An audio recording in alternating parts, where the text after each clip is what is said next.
On this episode of the Oklahoma Breakdown with Ikard and Lehman, presented by Riverwind Casino, it's Q&A. We answer your questions, and there are some good ones. Please download and subscribe to the podcast. Rate it 5 stars and write us a good review. Follow the show on Twitter, Instagram, Facebook, and YouTube. Just search Oklahoma Breakdown on any of those, and you'll find us.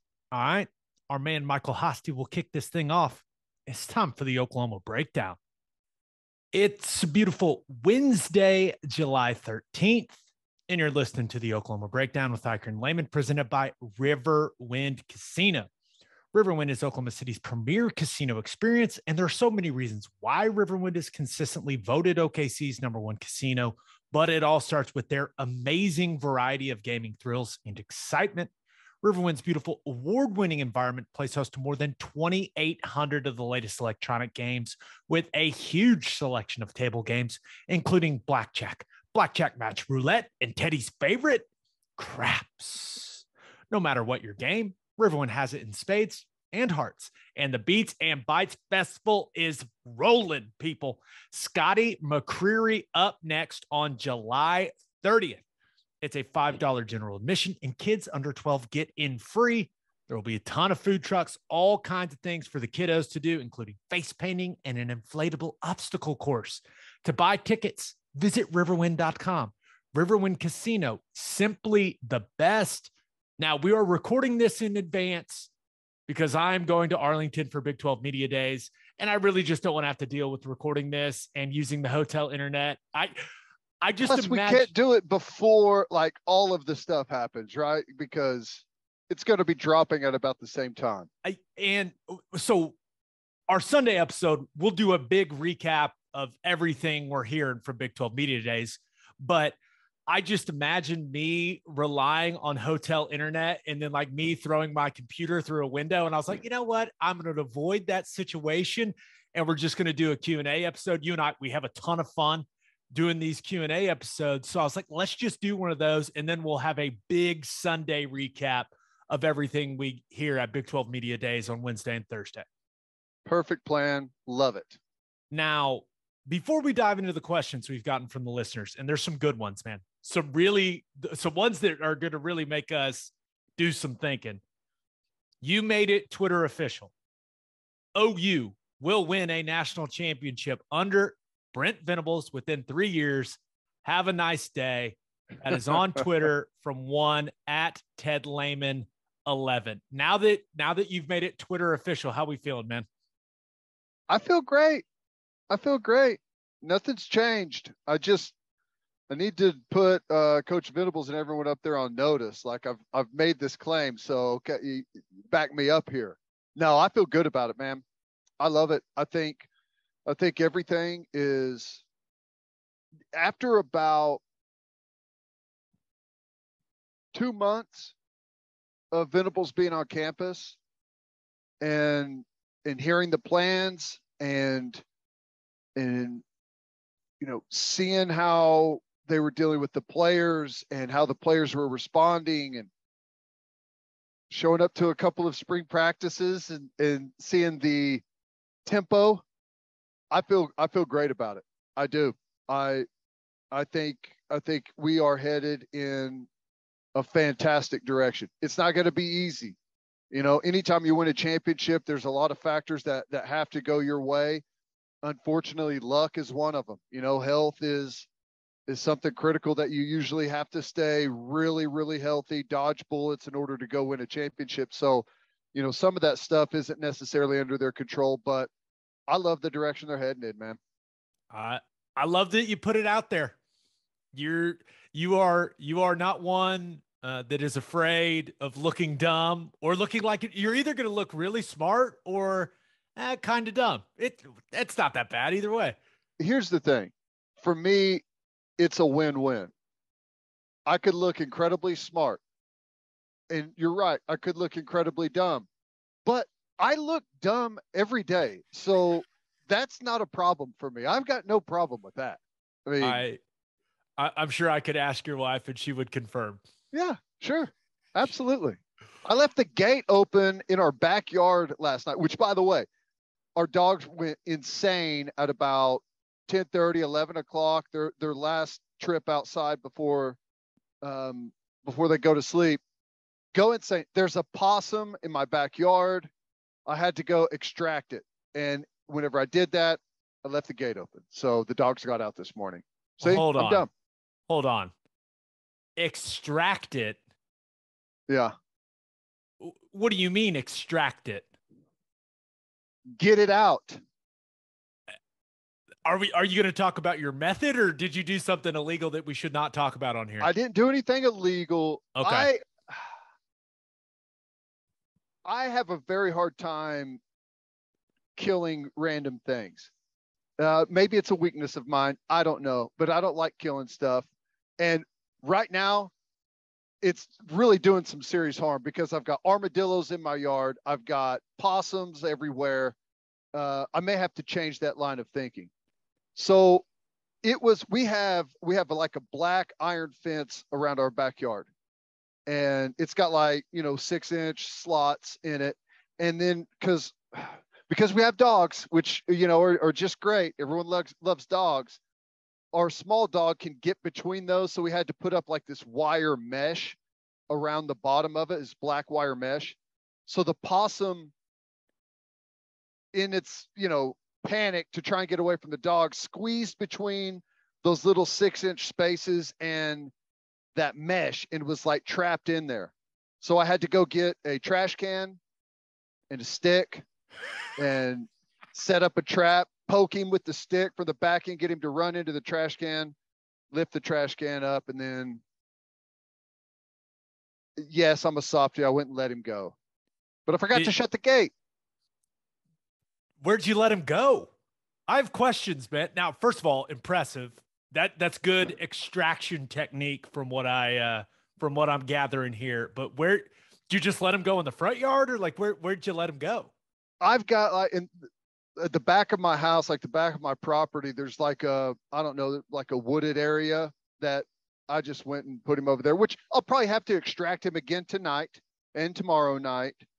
I may just have to, I guess if I let my dogs kill it, that way I don't have to worry about the guilt of taking an animal's life, right? Yeah. Or is that the same thing? No. If I let my dog kill it, that's still me, kind of. Anyways, whatever. I did not expect to start with this, but here we are. Here we are. Let's get to the first question. This one comes from Frank Medina, who says, "Hey guys, thanks for what y'all do." No, thank you, Frank. Thanks for listening, man. He says, Virginia Tech has Enter Sandman as their entrance song. South Carolina has Sandstorm.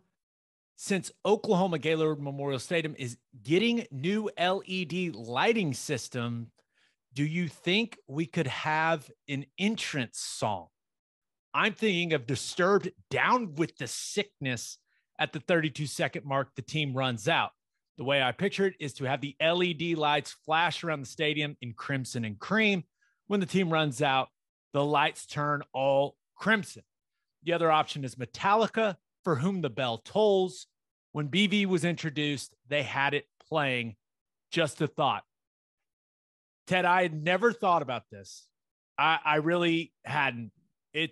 And I will say, Enter Sandman at Virginia Tech, every time they show it on a broadcast, it looks awesome. It's probably the main reason I want to go to a game at Blacksburg at some point. But yeah, I hadn't even thought of this. I guess OU really doesn't have, because the bells ring, you play the scene setter, and then the team runs out to Boomer Sooner, right? I think. Isn't that how it works? I think so. They definitely don't come out to like a sound system song. No. Now, this sounds like first of all, Frank, this is a great idea. I completely support it. Now we got to decide what song. You've got to do it. It's kind of the thing to do. And it's weird that we haven't come up with anything. It's always going to be hard to settle on a song, because everyone has their taste in music. But my favorite thing that I wish they still did, and maybe it'd be hard now just because of kind of the setup of the locker room and everything. I think they did it when you played, when they had the camera in front and he just walked backwards and they walked to was it the Contender? Is that what that song was? Like the theme of the old TV show, The Contender? I'm trying to remember the song, but yeah, so it definitely when I was there, because the tunnel was narrow, right? And Right. you had to Yep. walk through the long, narrow tunnel. Through the hallway, out of the hallway, and then down through the tunnel. You that understand. Was awesome. I loved that. It was. In my last 2 years, I didn't get to do it because I was a captain and you had to go out first. But that's still cool. That's the cool. Best. It's the best. You feel when you walk out and the crowd sees like the 4 captains, it's a tremendous feeling. Yep. Won't lie. Yep. But okay, so personally for me, like, are those bells it's from the start of Hell's Bells for AC/DC, right? When like those bells ring and it sets and then it cuts into the scene setter? I don't know. I think it's just an isolated, it may be that specific one. I don't know, but it's just they've isolated some bell tone from something. I don't know if it's from a song or if it's just like just an audio clip that they grabbed from like a big soundboard. I don't know what it is, but it's similar for sure. So you would think if you're looking at a way to make it work, because I do think a lot of people love the scene setter and it's awesome, but there would have to be a way to go from the bells ringing to the scene setter to something that builds pretty quickly. And then there's like a big drop, right? Yep. And that's when the lights would do whatever our man Frank wants them to do, go all crimson. I love this idea. I just don't, what song? I don't know.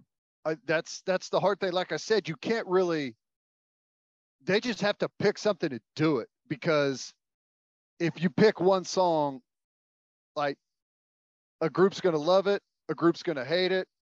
You're never going to get everyone to really, I guess whenever you first pick it, there'll be resistance, but over time, whenever it becomes your thing, then I think everyone as a group could latch onto it.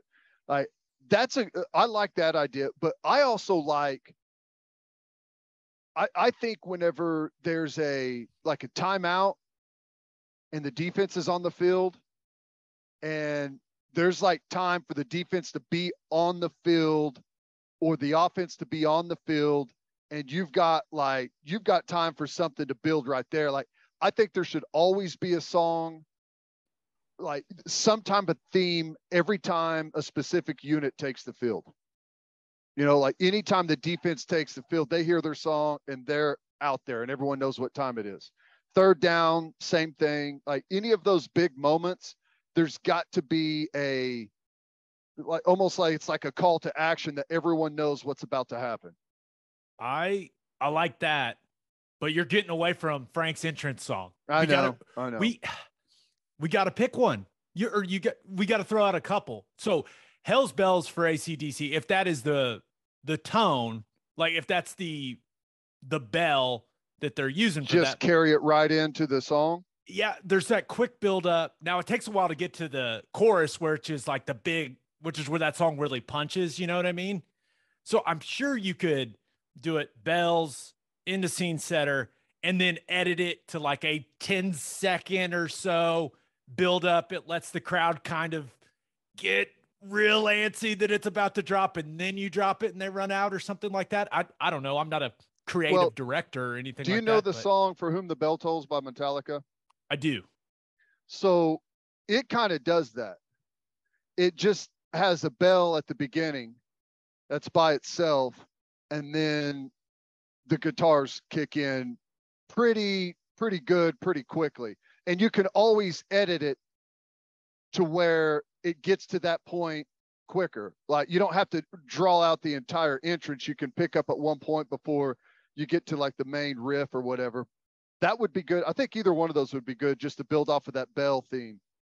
Or now we're also not thinking of the copyright implications of all of this or how much you would have to pay to use that. I can't imagine it's very much.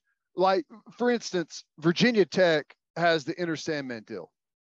And like Metallica has to, like anytime someone uses something like that and you've got a captive audience of 75,000 people that know that song and are listening to that song.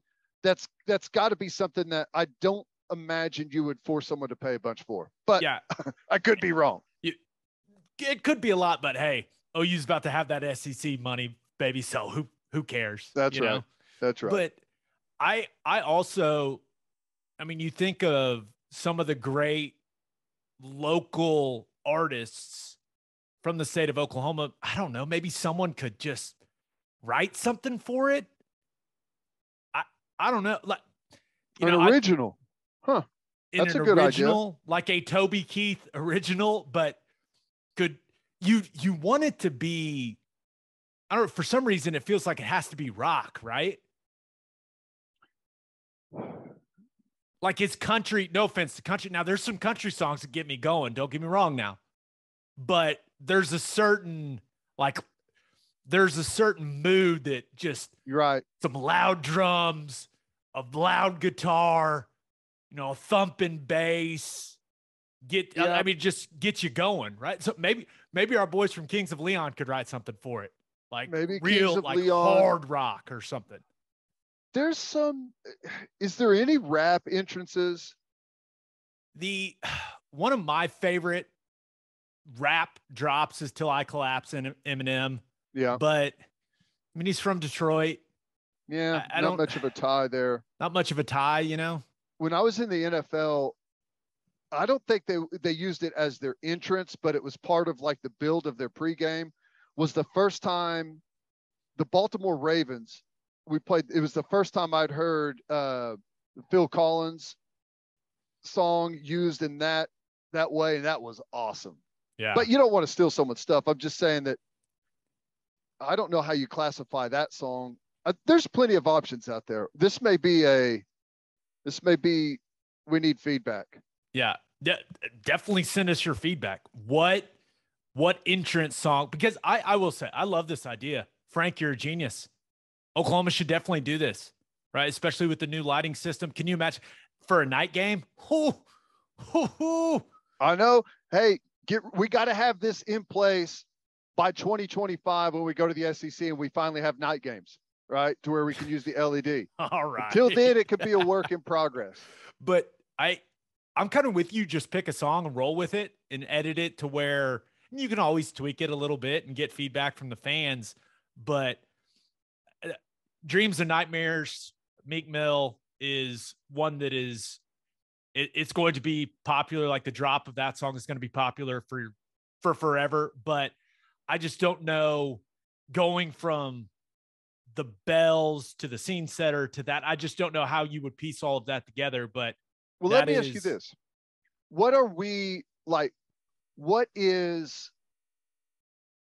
something that we are, that we all rally around? Like, obviously you've got like your Boomer Sooner, Dylan. I'm not really talking about that, but you've got like your OU DNA. You've got some of those things. Like if you could find a song that somehow ties into that, I think you'd have something really good. Like if you get way more people on board if you can tie it into some type of, some type of like phrasing or something that everyone would get like, oh, I see what they're doing there. Then the song becomes a little less important, like your taste of it, and you'd kind of get behind that idea and that theme. Yeah. We just need a Kings of Leon original. May have to do it. I'm sure that's cheap. Right. I love the idea, and who knows, maybe this is something OU's already been planning, and people are going to hear this and be like, oh yeah, that's in the works. I have no idea, but I do love the idea. There's no doubt about it. Got to do it. Okay. Here's our next question. It comes from Kurt Hova on a 5-star Apple Podcast review. Thank you. Nice. Kurt. He says, I know this is an NFL rule, but do you think the 3-year removed from high school before you are draft eligible ultimately boosts NIL deals? There's absolutely no reason Will Anderson needs to be in college this year. Just curious on your thoughts. So do we think it ultimately boosts NIL deals? Absolutely. I think that you've got there undoubtedly, and I've talked about this on here before. Will Anderson should have been able to go in the draft. He would have been the number one pick in the NFL draft. If you're going to be the number one pick, I think you should be able to go. I don't know what it looks like. I don't know if you need to be able to submit something to some advisory board. Right. You don't want to change the rule for something that applies to maybe five guys over the last 20 years. Yeah. You know, I mean, there's very few guys that are at that type of level where it's almost like their decision is, do they even play that final year because of risk, because of that high draft position. But, you know, I think the NIL thing does kind of bridge that gap. And here's the deal. And I know there's probably only a small percentage of people that care about this, but I think that staying and playing in college, obviously, unless you suffer some type of career-ending injury, which those are as good as like surgeries and things have become. Like, yes, you may lose some money. Yes, you may lose some years off your career, but there's rarely career-ending injuries out there. But I don't want to say that they don't happen. They do. But I think 20 years from now, 30 years from now, rarely is anyone going to be mad that they played that extra year of college football. You might be mad that you didn't, right? Your team went and won a conference championship or a national championship, and you weren't a part of it because you wanted to opt out because of your draft position and all of that stuff.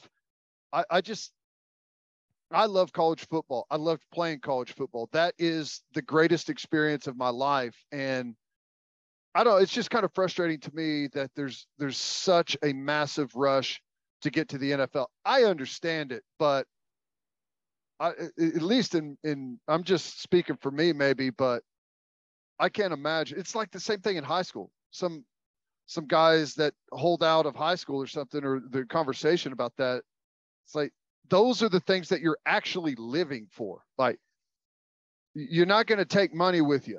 You need experiences, living these opportunities that very few people get the chance of. Like, that's the stuff that's actually special in life. Yeah. And I think the reality is, you know, there's a lot of people that are motivated by, you know, the love of the game and things like that. But it feels, whether it's high school athletes, college athletes, now it feels now more than ever that money is the main motivating factor, which I understand, because, you know, money can't buy you happiness, but it certainly can prevent you having a lot of problems that you may have without it. So I understand that. And a lot of these guys making these business decisions, a lot of them don't come from much, right? And so to have that type of money in their life for the first time is, I mean, it's life altering for them. So as far as the NIL deals and how it works with the kind of the NFL rule of having to be out for 3 years, I think we're seeing that already, right? The Jordan Addison situation is a perfect example, right? The fact that he probably would have been a first rounder, right, as a wide receiver. The fact that he wasn't able to go to the NFL and entered the portal and kind of entered into free agency and put himself up for bidding. I think we're going to see more and more and more of that. These guys that are in their second year that have massive seasons, right? All-American type seasons, conference player of the year type seasons. I don't see why more of those guys after a season like that, if it's their second year and they got to play a third, why more of those guys won't hop into the portal and open themselves up to the market to see what they can get. I know that transfer portal windows are coming, but yeah, ultimately, I think it's smart business. I know I wouldn't have done it. I know you wouldn't have done it, but it's just where we're at in college football. And I don't think I'm going to judge a guy for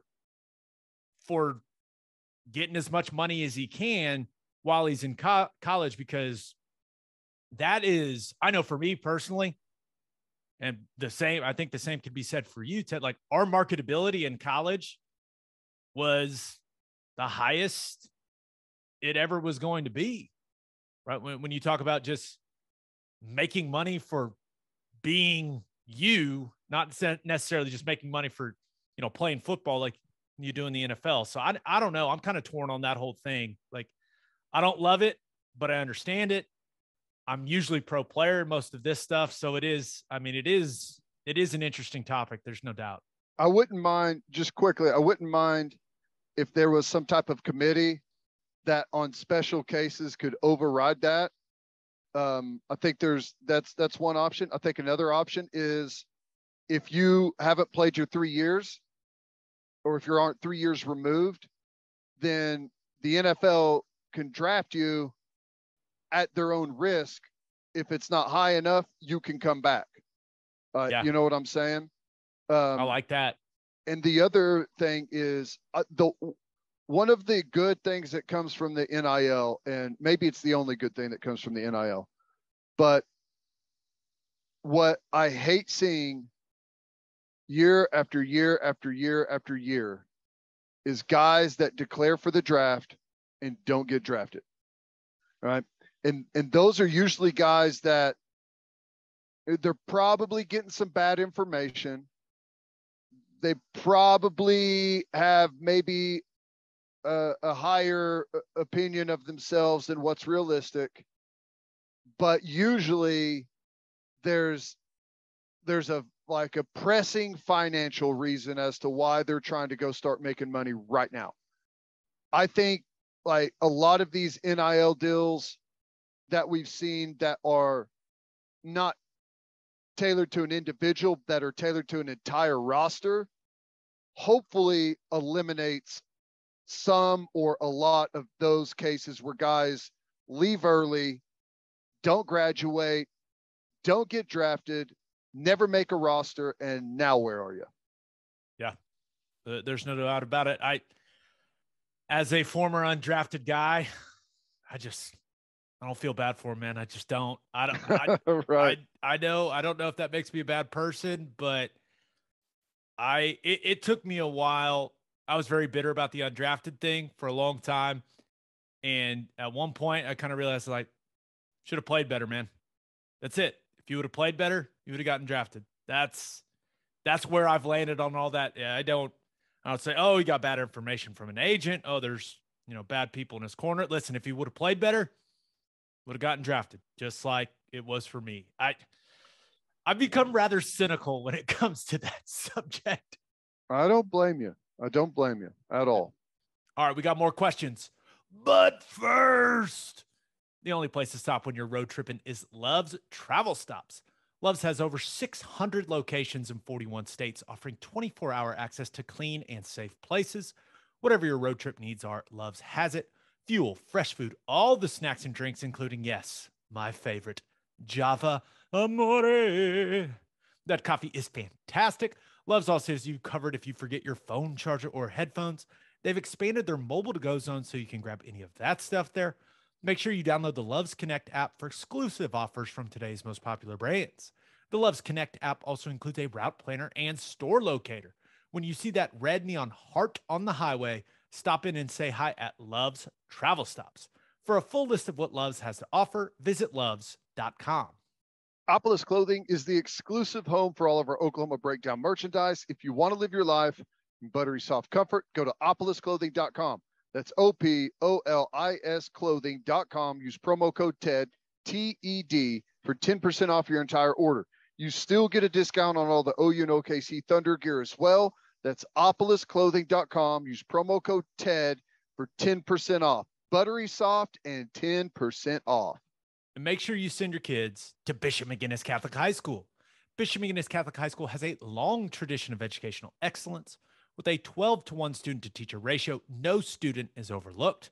Bishop McGinnis's college prep curriculum offers 22 AP courses. There are numerous clubs and organizations for students to join, and as a proud member of the OSSAA, there are 14 sports offered. If you want to provide the best possible educational and spiritual development for your children, contact Bishop McGinnis Catholic High School or visit bmchs.org. Financial aid is available. First Fidelity Bank is a full-service financial institution based in Oklahoma with tailored solutions for all your personal and business needs. Checking accounts, saving accounts, home loans, and much more. They do it all. Whether it's online banking from your computer or mobile banking from your phone, everything is stress-free with FFB. Making mobile deposits, paying bills online, and moving money to different accounts could not be easier.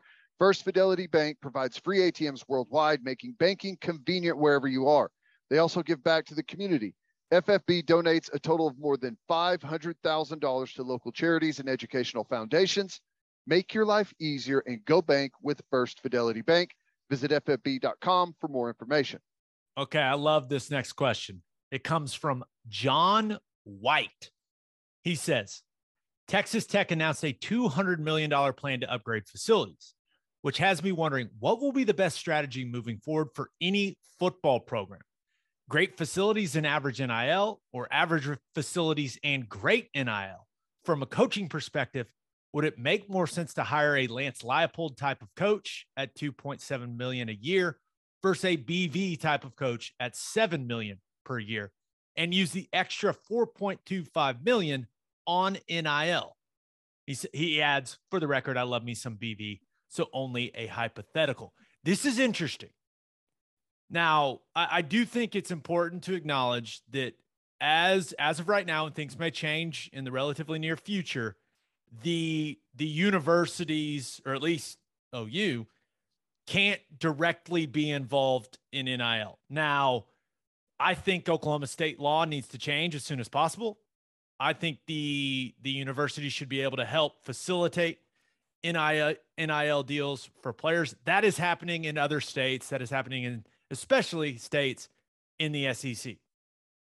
So we'll see what ends up happening with that. As far as facilities and average NIL, or average facilities and great NIL, I think you got to have both. Right?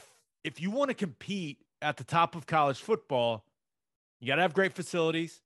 You got to pay your coach a ton, and you got to have a lot of people that are willing to invest in the name, image, and likeness opportunities of the players. Like, you got to have it all. That's just the reality. Like, if you want to be a national championship type contending team, it's going to take all of it. Ted, or I don't know. That's exactly what I was going to say. I was going to say it depends on who you want to be. If you want to legitimately compete for a national championship, you're going to have to pay premium for a top coach. You're going to have the best, or in the top tier of best facilities in college football. And you're going to have at least a, fairly close to top tier or close in some available opportunities in a NIL, at least under the current rule structure, depending on how long that lasts or how that moves, we'll see. But yeah, I think there is a little bit of because college football is different than professional football. So I think there's some dangers in building your program around your NIL opportunities. I think we're going to see some of that unfold, whether it's out at USC, whether it's A&M, Texas. I think you're going to see some of that where you got different pay structures. Different guys want to be held to a different standard. So I think that could be a problem in a college locker room, college environment. We'll see. But, you got to be super competitive in all of those things if you want to be a top program. If you want to be a program that, wants to make a run every now and then whenever the stars align, then I would probably say I would invest in the facilities, because let's take Leipold, for example, that they brought up, or, Texas Tech announcing the $200 million facility upgrades. This works perfectly. So they put $200 million into facility upgrades. They've got McGuire. Well, if McGuire wins 7 games this year, 9 games next year, they've got their facilities in, recruiting's going well. Oklahoma and Texas are out of the Big 12. They compete for a conference championship. Maybe they win the Big 12 year 3. Well, guess what? You no longer get to have Joey McGuire at $2.75 million a year, right?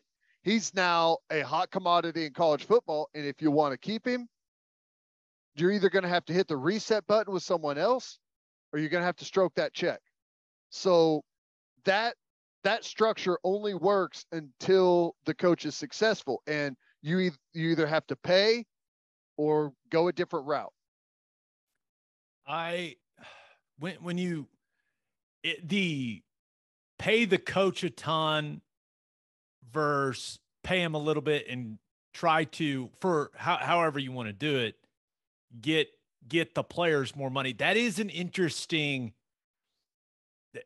that leads me down kind of an interesting path, like with my thought process, because if you get really good players, that can make an average coach really good. I mean, if you're getting really, really good players, the problem is Alabama and Georgia. Your average coach, you're going to have to so outbid the other programs that it's probably not going to make sense. Here's the thing, though. Think about it this way. Who's the star of the Green Bay Packers? Aaron Rodgers. Who's the star of the Tampa Bay Bucks? Brady. Okay, who's the star of the Alabama Crimson Tide? Saban. Who's the star of Clemson? Dabo. That's what I'm saying. Like those guys. But is that going to change? Right no. now that, because the window's so short. I feel you on that. I do, but it does feel like the players have more influence. Like they have more influence than they've ever had in college with how it's working. You got to remember, though, college football fans they're not fans of the players. They're fans of the school. And they're always going to be fans of the school. The players have such a short window, especially with transfer portal and all of that stuff going on. I don't know. It seems like it may work, but it seems like a weird way to go about it. Yeah, maybe this is a best example, like college football. So Caleb Williams, for example, right, goes from OU to USC. I don't think all of a sudden there's a bunch of fans that were OU fans because of Caleb Williams that are now USC fans because of him. Like, it's not like LeBron. Right. Or Kevin Durant, right? Or when it happens in the NFL. Like, there was a bunch of Brady fans that are now Bucks fans. I just don't ever foresee that happening in college football. But I do think that for a program like Texas Tech, I do think if they were to develop a really efficient NIL system and that allowed them to get, some of the better players in Texas to stay home and go to Tech, I think they'd be a better program, because I'm getting to the point, man, with the facilities thing. I mean, how much better could they get, bro? Can't get any better. I mean, you look at, I walk around OU and I'm like, this is incredible. I think about what the facilities like were when I walked into the Tennessee Titans locker room for the first time. And I was just like, This is a damn, dump. OU was way better than this. Well, I mean, that's really what we're talking about is this is the NFL model, right? Players make a ton of money. Some of the coaches make good money, but it's not what the players make. And I don't think that model's going to work in college. Because you don't get to draft. Right. You don't get to draft. It's basically starts off as free agency. And there's schools that are trying it right now. Like Nebraska is trying like hell with their NIL stuff to get these top recruits to come in. And all it's really doing is,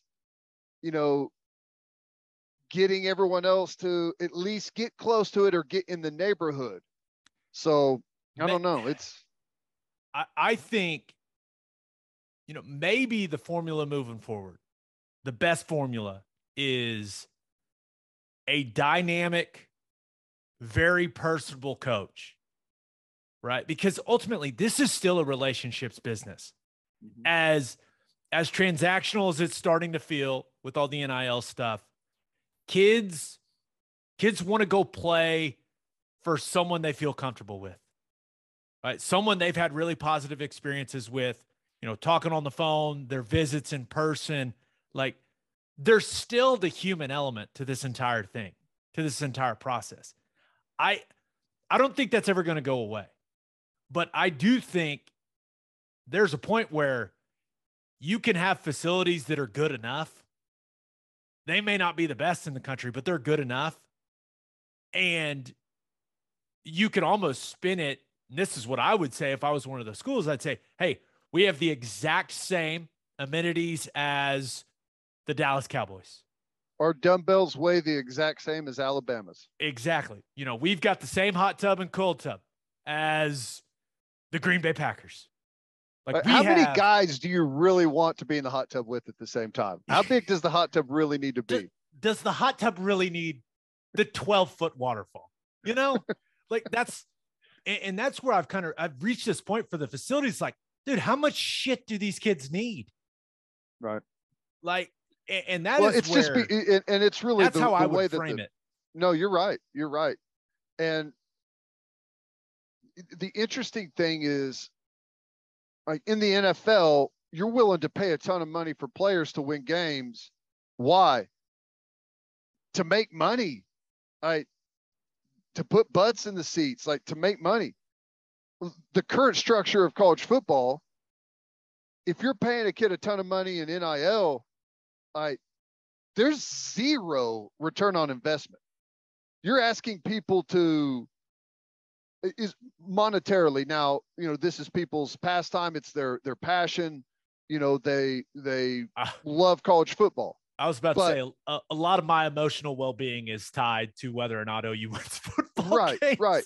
And I get that, but it gets harder and harder and harder to go to people to build up these big NIL opportunities for players, especially if it doesn't turn into wins quickly. And there's going to be a bunch of people where it's not going to turn into wins quickly. Right. And I can imagine a guy that gave $5 million to an NIL fund saying, that was horrible. I'm not doing that again. Not saying any names, Texas A&M. I totally know where you're coming from, but just thinking about the question, great question, John White, great question. But ultimately it comes back to what's the goal? Because the truth is, if you want to win a national title, it's going to take everything. Everything.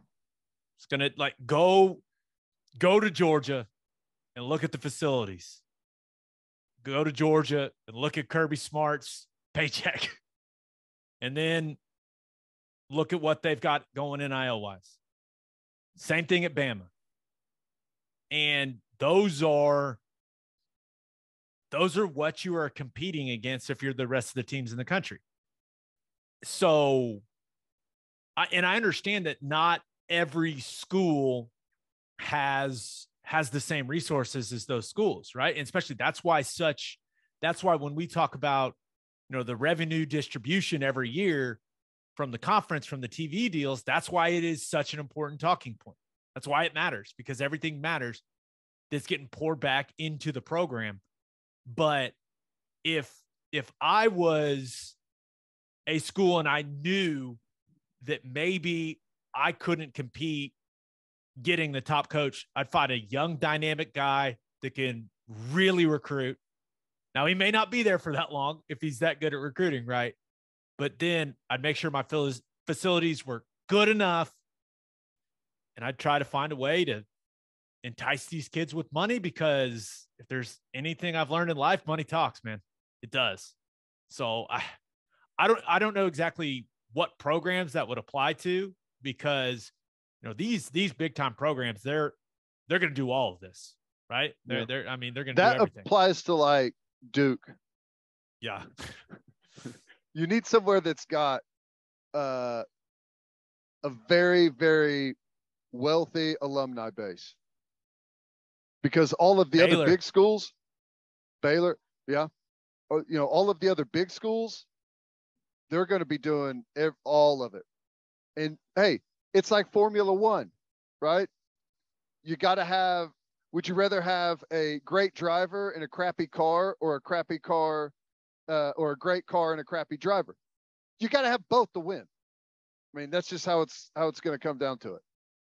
Look at you, man. You're all in, aren't you? I'm all in. I'm going to try and tie everything back to Formula One. Have you decided who your guy is yet? Are you officially a Lewis Hamilton guy? I don't know. I told you, it was a really weird dynamic. It just happened to be a great race to watch, and they were battling like second, third. Just from what I know about you and what I know about him, that is not the guy I expected you to pick, which makes it even better, man. I know. I didn't expect it either.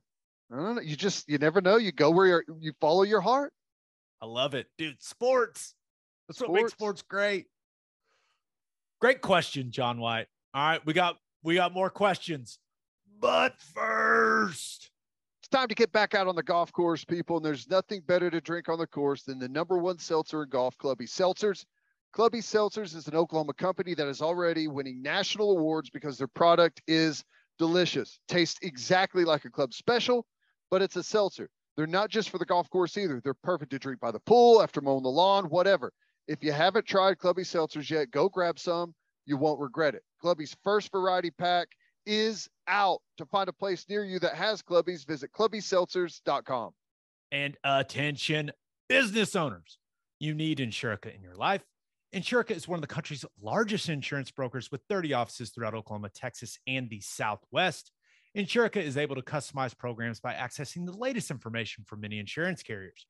They compare and contrast coverage offerings and pricing in order to design a cost-effective, comprehensive program to meet your business's specific needs. Insurica's clients become best-in-class businesses by working with Insurica's team of advisors to manage risk. Purchasing insurance is only one way to protect your business. Best-in-class businesses win by avoiding a loss in the first place. If your business partners with Insurica, you'll save huge amounts of money and take back control of your total cost of risk. I'm an Insurica client, and you should be too. If your business wants to be best in class, connect with Insurica at insurica.com. That's INSURICA.com. Are you looking to buy or sell a house in the OKC metro area? Use the Rinaldo Cloud Group. Stacia Rinaldo and Maddie Cloud are with Sage Sotheby's International Realty. They believe in prompt communication, an honest relationship, and luxury service. And that's exactly what they gave Gabe. They sold a house for Gabe. They found a house for Gabe's brother, and they found a house for Lane Johnson.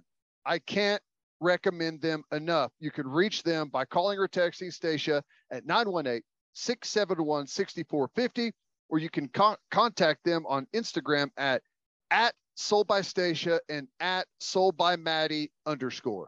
And if you're a whiskey or bourbon drinker, stop what you're doing, head to your favorite liquor store and buy some Balcones products. You got to grab some of Balcones Lineage single malt whiskey. It was just voted one of the top 20 whiskeys in the world by Whiskey Advocate, and you'll be shocked by how affordable it is. Also, you got to snag some of Balcones Baby Blue Corn Whiskey. It's made from blue corn. That's the fancy corn. And that is why it has won more than 25 awards. Last but certainly not least, you got to buy some of Balcones Pot Still Bourbon. Its big flavors make it the perfect bourbon to drink year round. Remember, in 2012, Balcones Single Malt won the Best in Glass competition, beating brands like Johnny Walker and Macallan, and became the first American distillery to win the competition. This stuff is the real deal, people. If you love great whiskey and bourbon at a great price, then Balcones products are the only way to go. The whiskey may be made in Texas, but the owners, they're from Oklahoma. To find a liquor store that has it, visit balconesdistilling.com. All right, this next question comes from Marsh JD10, who says, absolutely love the podcast. Helps my 9-to-5 job fly by. What are y'all's thoughts on once OU moves to the SEC, with Oklahoma State saying they're done with playing OU and LSU losing its A&M Thanksgiving game to Texas? Would it make sense for OU and LSU to play each other on Thanksgiving yearly? Am I just trying to speak it into existence because I'm an OU fan living in Louisiana? Once again, love the show. Boomer. So the first thing I will say, did I miss it? Has Texas and Texas A&M come out and said that game is going to be renewed on Thanksgiving once Texas moves to the SEC, or is our man Marsh JD10 just assuming that? I think he's assuming that, like, if this plays out like maybe it would kind of make sense that it would because of those rivalries, and could this be an option? Okay, I'm not so sure, because it's not exactly like Texas and Texas A&M have done a great job of working together ever since A&M left for the SEC. But it could be one of those situations where the SEC says, no, y'all are playing that game on Thanksgiving. It's a huge ratings game, right? Oh my gosh. So massive. It's kind of it. It's like, sorry guys, I know neither one of you wants to lose it, but you're going to have to play. So normally, and it isn't this year, which again, that's always interesting, but normally Bedlam is that Saturday after Thanksgiving. And I've always really liked that from a traveling perspective, right? The years where we had to go to Morgantown for Thanksgiving, not a huge fan of that. Not going to lie. Brutal. Not a huge fan, but if Oklahoma State doesn't want to play Bedlam anymore, and it really feels like that's going to be Oklahoma State's decision, because I think Joe Castiglione, the leadership at OU, they've made it very well known that they still want Bedlam to be played. So I get the sense that Oklahoma State is going to want to take a break from getting their ass whooped in Bedlam. Now, I say that they obviously beat OU last year, but how are we feeling about OU LSU? How are we feeling about Baton Rouge the Saturday after Thanksgiving? I think if that was a yearly game, I'd love it. That would be awesome. Give me all of the best locked in, play it every single year opponents there are. But this OU fan is heavily biased and lives in Louisiana. Most OU fans hate LSU, don't ever want to go down there. I mean, maybe that'll change once you're in the conference with them, but I would love it. I'm fine with that. I don't know how the fan base would react to that being the new.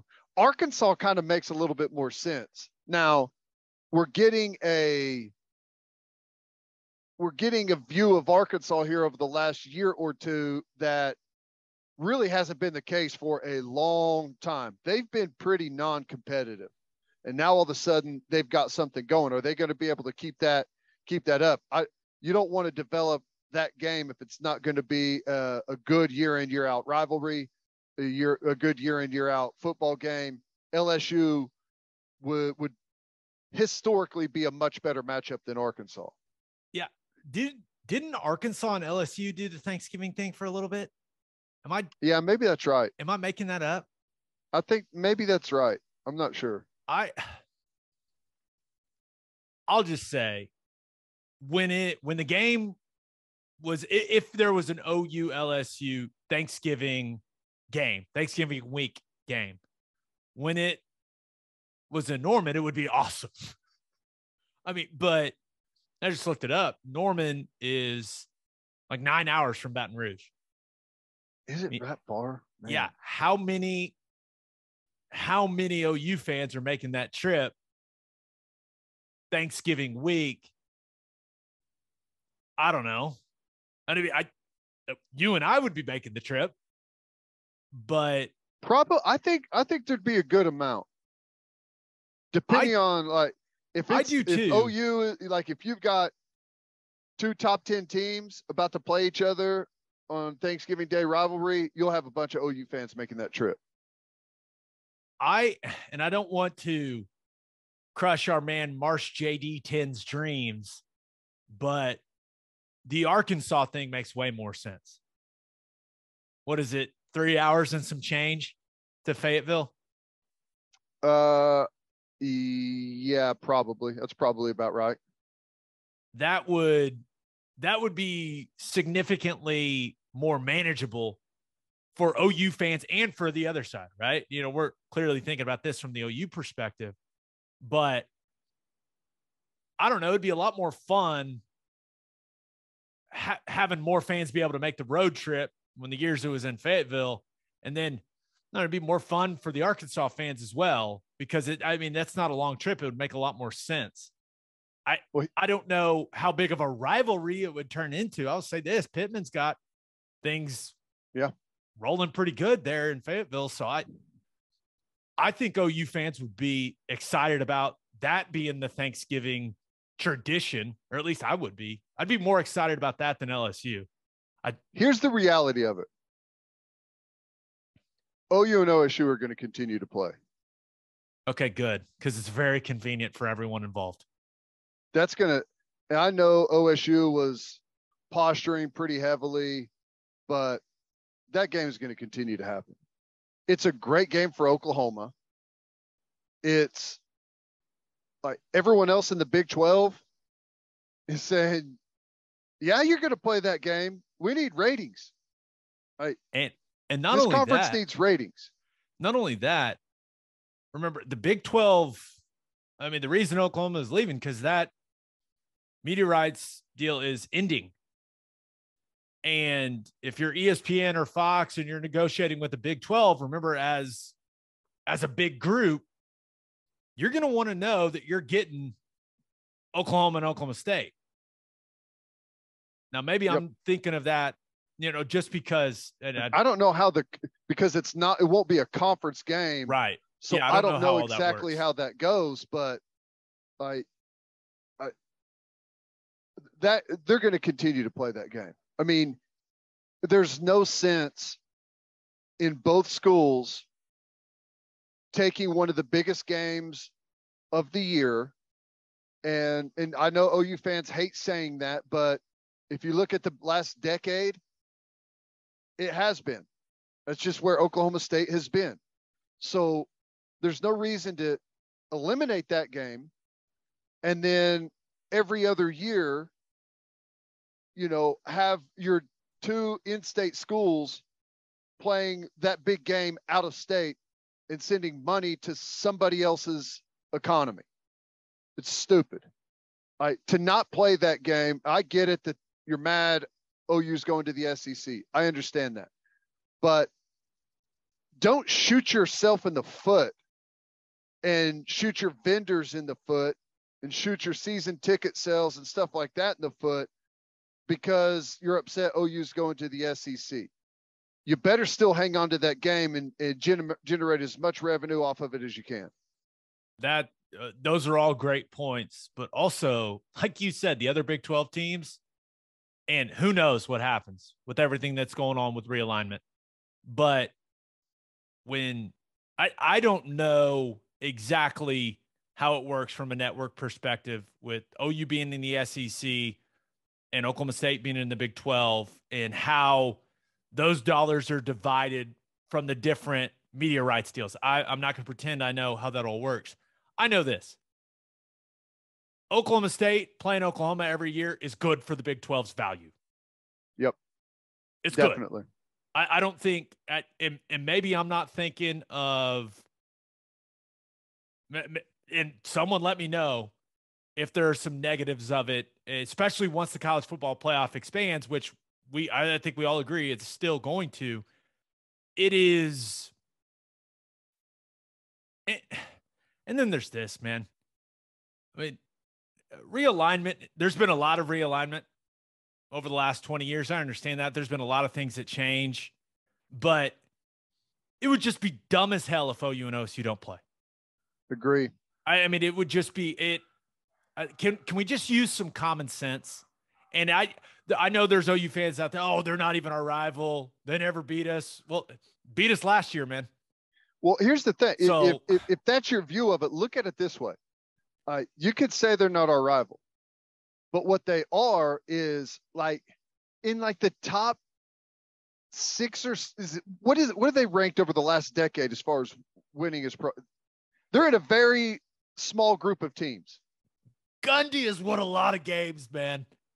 They're in a very, very small group of teams whenever you look at wins over the last decade. And yes, you've owned them over the last decade, but it is a good win. It is a good opponent that if you were to take another team that has had that many wins over the last decade, it's not someone you're want to be going home and away with every single year. Right now, you want to go home and away with Oklahoma State. It works massively in your favor. You cannot find another game out there anywhere that's as good as that is. That's as a quality of an opponent that you have absolutely dominated. And this is pretty irrelevant, but people love betting on Bedlam.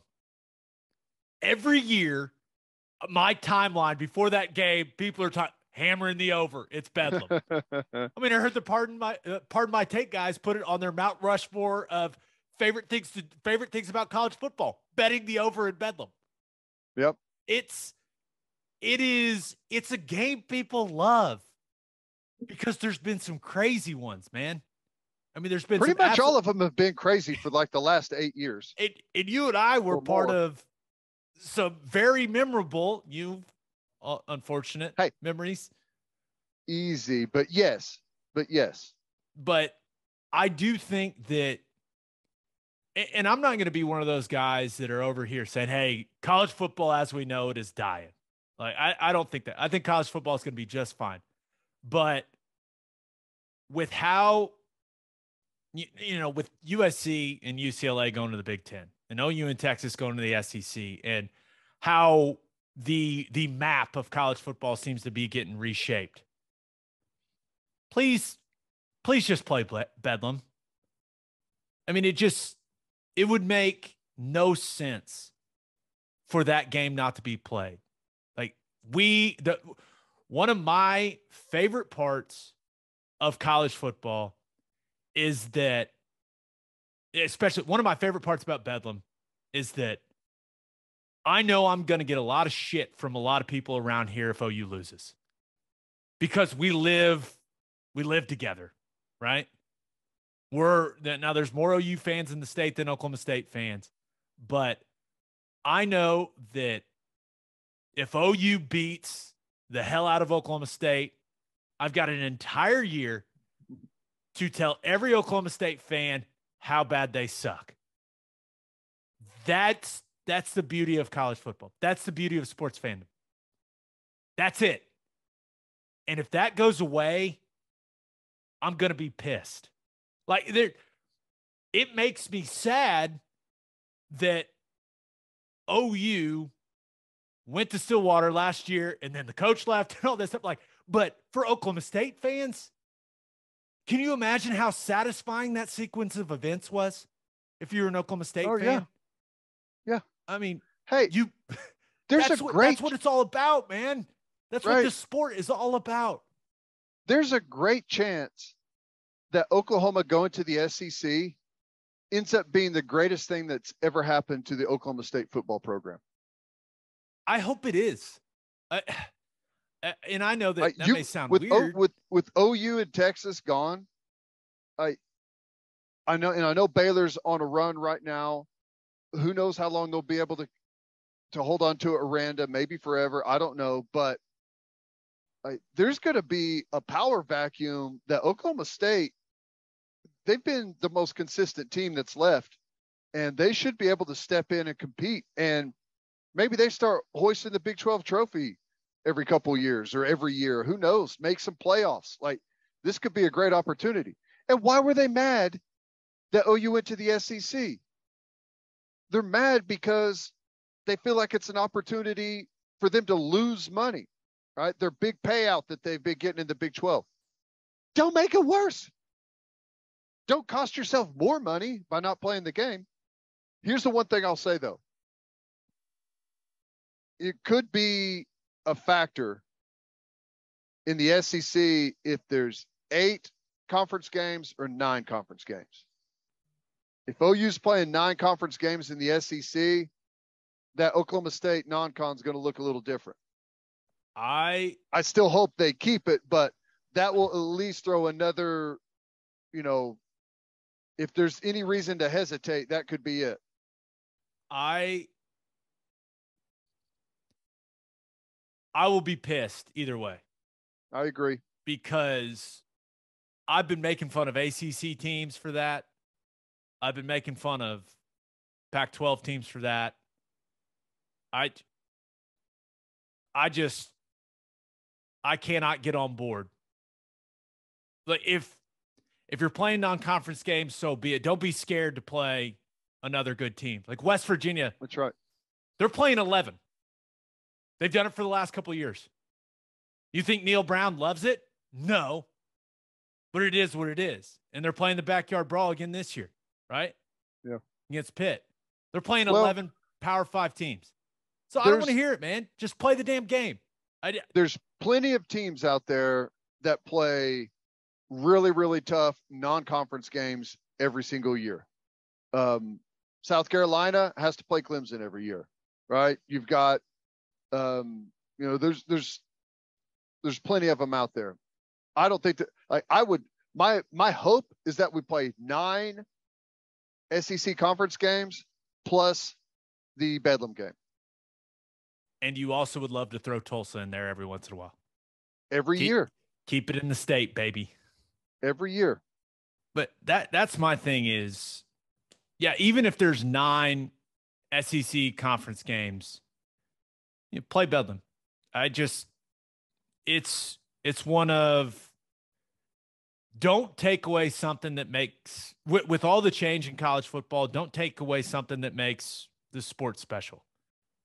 And that's one of those games, I think. I know it's not, not going to be in any top 5 list of rivalry games or anything like that. But for me, that game's special.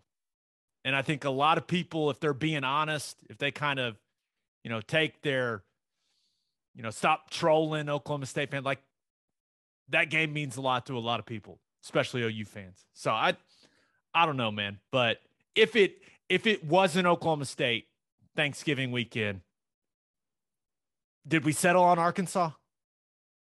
No. I can't settle on anything. OU Alabama.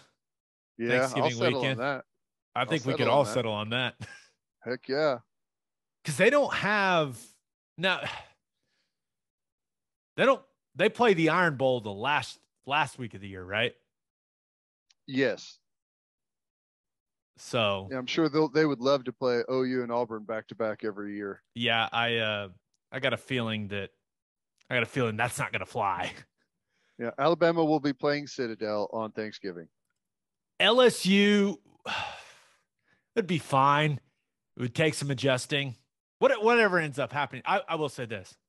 If the choices are playing Bedlam or OU not having like I don't want to say permanent, but like a consistent Thanksgiving opponent, I want Bedlam, because then that takes away, and this is something we've talked about before, that takes away the chance of OU scheduling some FCS team there.